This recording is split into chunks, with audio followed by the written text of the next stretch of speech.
example of what happens when you can take the source material and actually make a genuine product, because you have everything you need in the source material. It's almost like you can use that as a blueprint to make the movie. Right. Who knew that, right? Figure. Who knew that? Who knew that the established popular comic or show, if you followed that roadmap, you could have a successful movie?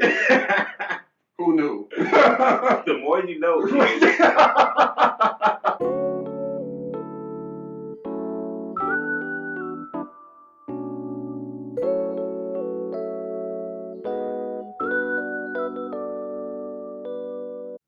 Y'all, welcome back to another episode of Cinecism. I'm Eric. It's your boy Dante, man, and today we're gonna be doing a review of Sonic the Hedgehog. Well, let me just start by saying this is probably the best movie based on a video game that I've ever seen. I can easily say that. This is, well, Mortal Kombat. I don't think this is good, bro. That's fair. As far as being faithful to the source material, I'll give you that. That's fair. If you're unfamiliar with Sonic the Hedgehog, this movie is based on the famous, ever so famous Sega Genesis character. What Mario is the Nintendo, Sonic is the Sega. Ben Schwartz is the voice of Sonic. James Marsden plays Tom. He plays Tom. Yeah. Who's the main human character of the movie. You got Tika Sumpter, who is his wife. I know her primarily from like Tyler Perry movies. Same. You know how we feel about those. Yeah. Yeah, the cast was pretty good. James Marsden and Sonic, they had good chemistry together. Great. I thought that was buddy movie. That was one of the highlights of the movie. Like them two together. I will also say that the chemistry between James Marsden and Tika Sumpter. Surprisingly. I would have ever thought that. That's what I said. Oh, we ain't even mentioned Jim Carrey. Jim Carrey is Robotnik. Yeah, Jim Carrey played Dr. Robotnik. The way he was talking to people, particularly his assistant, was crazy. A lackey, man. He put his hands in his mouth. I don't know what that's about this year. The Joker put his hands in that boy mouth. Oh, yeah. And now he put his hands, I'm hoping that's not a trend. Don't do that. You're not putting your hand in my mouth. No. What? We immediately fight.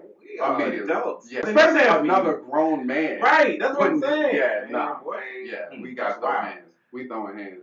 In this movie, he has to leave his homeworld to escape a threat. And then when he gets to our planet, he encounters yet another threat. Yeah. They just won't let the boy live. It's not plot heavy. Where they lack in plot, they make up for in references. So he gets to Earth, kind of causes a blackout, which puts him on the radar of the United States government. The military pretty much reaches out to Dr. Robotnik. Reluctantly reaches out to a madman. Yeah, who they know is crazy. For the rest of the movie, he's trying to track down and capture. Right. And I'm assuming murder Sonic. At first, it seemed like he wanted to capture Sonic, but he very quickly switched to the Draco method. He was really trying to just start gunning at him. I thought you wanted to do research. You can't do research when he got bullet holes. How they made it make sense how Dr. Robotnik was able to keep up with him while he was moving at these speeds. I thought that was kind of clever. Me too. He was able to keep up with him because he took one of his quills.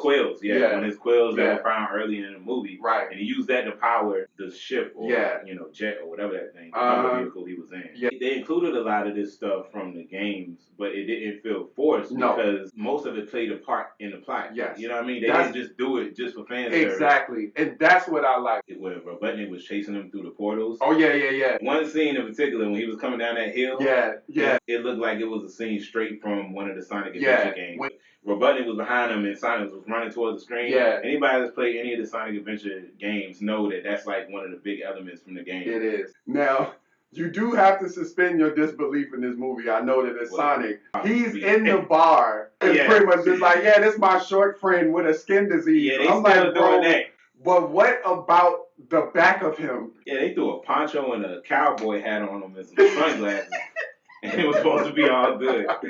They had like a Quicksilver from X-Men. To me, that scene, whoever does it, it's like never gets old, especially when it makes sense for the character. They're moving at a rate of speed that's not humanly possible. Yeah. So you expect to see a scene where everything around them is moving at a far slower rate. So they get into a fight at the bar. Sonic just goes hyper speed, and then everything is slowed down. When they were like in the bar, yeah. Like the bar. When he was eating the chili dogs, I thought that was funny, me man. Too, because me too. Anybody who's a fan, like the old, like I think it was the very first Sonic cartoon. Yeah, he's always been like a big fan of chili dogs. It's like I would favorite. say addict. Yeah. Got them chili dogs bro. to Sonic is like what pizza is to Ninja Turtles, basically. Or crack is to Pookie.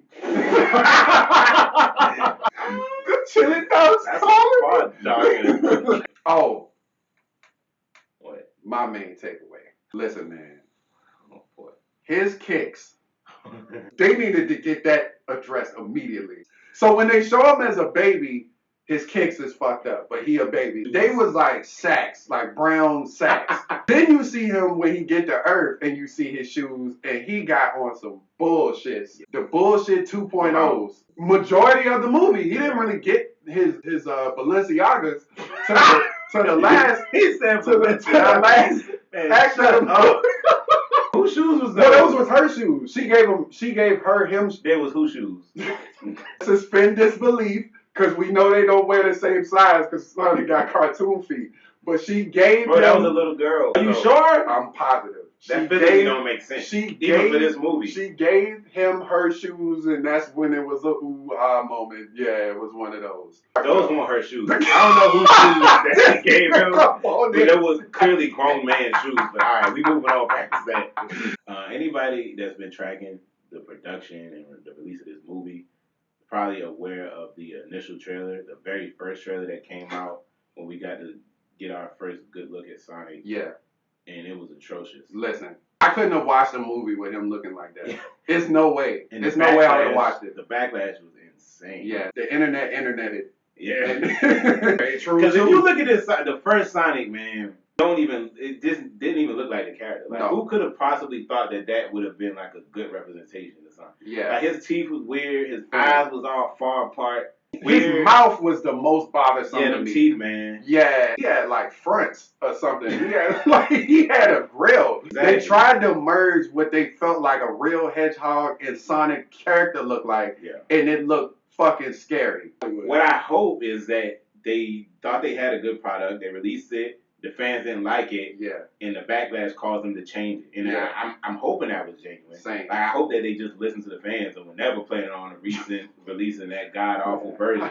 I don't even care. I'm just glad that we got the product that we got. So I'm happy about that. Yeah, I give my kudos to the CGI in this movie because it's easy to make a character like Sonic and a lot of the stuff that's going on look real computerized and computer generated. Especially the Dr. Robotnik stuff, like all his robots. Oh yeah, his ship. That stuff was really good. Yeah, the inside of his ship looked crazy. How Sonic defeats him, he knocks him into a portal, which sends him to this mushroom world. That was hinted at earlier in the movie. A few times. Yeah. When you see Jim Carrey at the end, he gets trapped on the mushroom planet, and he looks very true to what Dr. Robotnik looks like. I was not expecting that. Yeah, me neither. They already had him looking somewhat. Yeah. His mustache wasn't as outrageous. At the end of the movie, that's when he was looking like more like his usual self. Yeah. His mustache is crazy. Right. His suit crazy because that's all the clothes he got left. Obviously hinting at there being a potential sequel. Yes. Then we could talk about the after credit scene. Yes. Had us both hyped. All the adults was hyping that. They showed Tails at the end, and he comes out of a portal, I guess, looking for Sonic. He's been looking for Sonic, He leaps off and just starts flying through the city.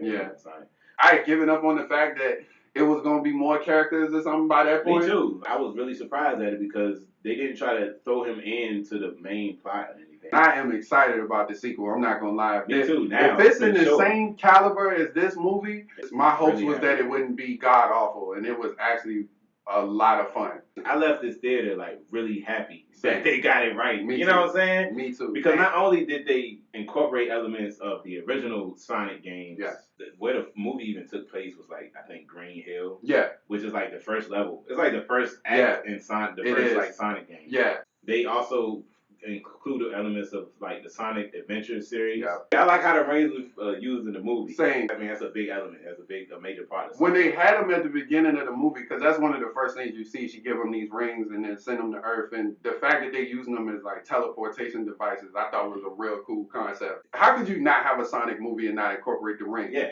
but how could you incorporate the rings and then not look goofy as fuck? This movie was clever, man, and that was one of my takeaways from it. Whoever was behind the production and direction and the story, all of that, man, I feel like it was a good team that actually understood and respected the source material. I agree. So overall, I really enjoyed this movie. This is probably the best video game adaptation I've seen. I agree, man. I think they killed it. I enjoyed it. They're not just skimming by, like, and being better than Mario Brothers. I think, for me personally, out of 10, this movie was a solid 8 for me. Yeah.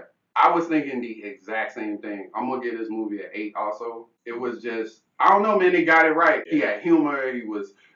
He had heart. Yeah. The characters, like every character in here, I was cool with. Like, everybody, that was our review of Sonic the Hedgehog. Yes, sir. It was definitely a fun movie to watch. It was a highlight of the year so far. I had a great time, man. This is definitely gonna be one of my favorite family movies of the year. I can already see. Don't forget to like, share, and subscribe. Comment below. Yes, drop a comment in there. Y'all can also comment if there's any movie that y'all want to see us review that we haven't yet. We open to do that as well. That's a really good point. Yeah, let us know if there's anything that you want us to watch or review. I'm open to it. Cool. No trash. Appreciate you. I'll take these. All right. Peace.